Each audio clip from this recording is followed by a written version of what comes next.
Hello everyone, welcome you all at Resolution Study Point. Today we are going to discuss factors affecting the magnitude of G value. This is our sixth lecture of EPR, Electron Paramagnetic Resonance. And we have to discuss factors affecting the magnitude of G value. G value, G था क्या भाई? हम discuss कर चुके हैं G को. G क्या था? Gyromagnetic ratio. Now the value of G for an unpaired electron in a gaseous atom or ion for which Russell-Saunders coupling is applicable can be given by the following equation, and this equation is G equals to 1 plus J into J plus 1 S into S plus 1 minus L into L plus 1 divided by 2J J plus 1.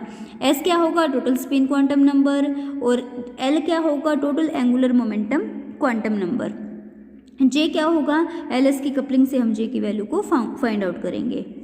Now for a free electron, suppose करो free electron है जिसके लिए S की value 1/2 है, L की value 0 है, J की value क्या है? 1/2. Then the value of G equals to 2. जब हम S की वैल्यू 1/2, L की वैल्यू 0 और J की वैल्यू 1/2 इस इक्वेशन में पुट करेंगे तो G की वैल्यू क्या आएगी? 2 आएगी. अब जो G की वैल्यू 2 आई है, ये एक्चुअली जो एक्चुअल वैल्यू है फ्री इलेक्ट्रॉन्स के लिए G की, उसके कोरस्पॉन्डिंग होती है. The actual value for the free electron is 2.0023 where the contribution 0.0023 is due to relativistic correction. अब एग्जांपल लेते हैं हैलोजन्स का.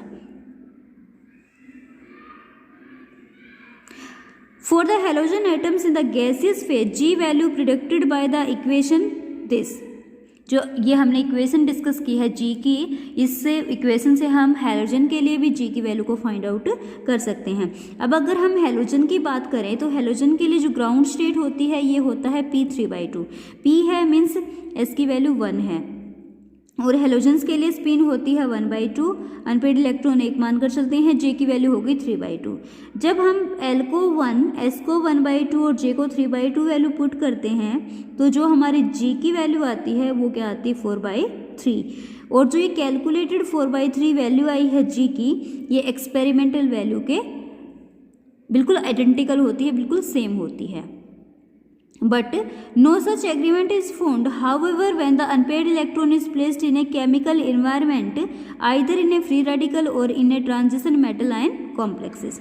अब देखिए, हमने देखा कि G की वैल्यू को हम इस इक्वेशन से फाइंड आउट कर सकते हैं. अगर आपका आयन फ्री है तो फ्री आयन के लिए G की वैल्यू जो भी आप एक्सपेरिमेंटली कैलकुलेट करोगे और इस फॉर्मूला से जो आप निकालोगे, दोनों वैल्यू हमेशा क्या आएंगी? सेम आएंगे.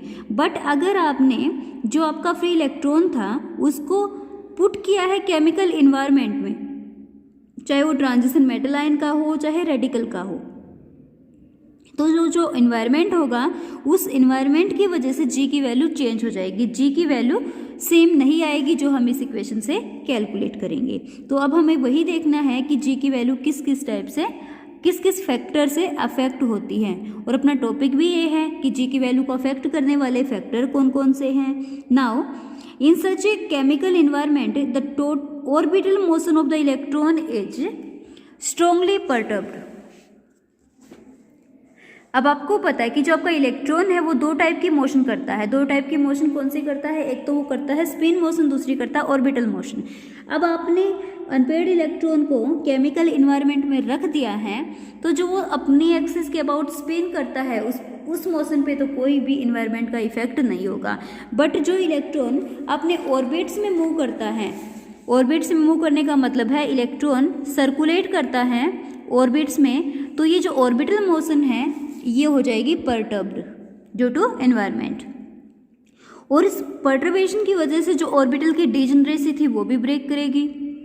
And the orbital degeneracy if it exist before application of the chemical environment is partially removed और क्वेंच्ड.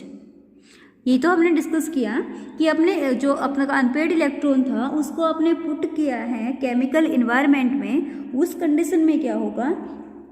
जो ऑर्बिटल मोशन है वो तो परटर्ब्ड होगी, साथ में ऑर्बिटल के अंदर अगर कोई किसी टाइप की डिजेनरेसी है वो डिजेनरेसी पार्शियली या फिर कंप्लीटली ब्रेक हो जाएगी या क्वेंच हो जाएगी. ओके. साथ में जॉन टेलर डिस्टॉर्शंस होता है वो भी ऑर्बिटल डिजेनरेसी को ब्रेक करता है. अब देखिए, अगर ऑर्बिटल डिजेनरेसी ब्रेक हो गई तो उस ऑर्बिटल डिजेनरेसी की ब्रेकिंग का जी की वैल्यू के ऊपर क्या इफेक्ट होगा देखते हैं। Consequently because of the quenching और sustaining competition the orbital degeneracy is partially but not completely removed and a net orbital magnetic moment results, giving rise to a G value different from the 2.0023 value expected if the orbital degeneracy were completely removed. अब हमने क्या कहा, अगर जी जो orbital degeneracy वो completely remove हो जाती तो वैल्यू आनी चाहिए थी 2.0023, बट अगर ये वैल्यू कम्प्लीटली रिमूव ना होकर के पार्शली रिमूव होती है तो जो जी की वैल्यू आएगी वो 2.0023 से डिफरेंट वैल्यू आएगी, जो कि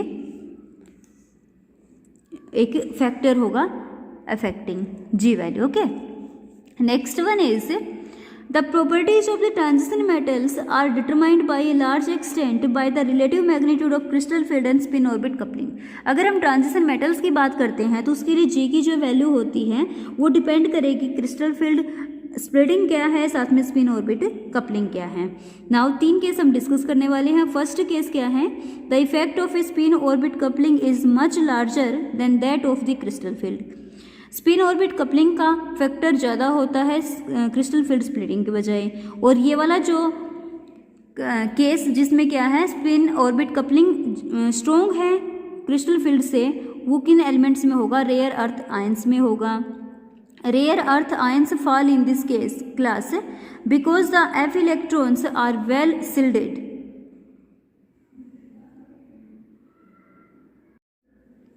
because the F electrons are well shielded from the crystal field effects so that LS coupling is not disturbed and J is a good quantum number। ठीक है, अब J वैल्यू क्या हो जाएगा, गुड क्वांटम नंबर हो जाएगा। अगर J एक गुड क्वांटम नंबर बन जाएगा तो G की वैल्यू जो कैलकुलेटेड और एक्सपेरिमेंटली आएगी वो सब सेम होगी। किस कंडीशन में, जब स्पिन ऑर्बिट कपलिंग की वैल्यू क्रिस्टल फील्ड स्प्लिटिंग से ज़्यादा है। Now the effect of the crystal field splitting is strongly enough to break the coupling between LS, then J is no longer a good quantum number। अब अगर crystal field इतना strong है जो LS के बीच की कपलिंग को break कर देता है, उस कंडीशन में J एक गुड क्वांटम नंबर नहीं होगा। गुड क्वांटम नंबर नहीं होने का मतलब है जो G की वैल्यू हम एक्सपेरिमेंटली और इक्वेशन से कैलकुलेट करेंगे, दोनों की दोनों वैल्यू क्या रहेंगी, डिफरेंट रहेंगी। And the third case is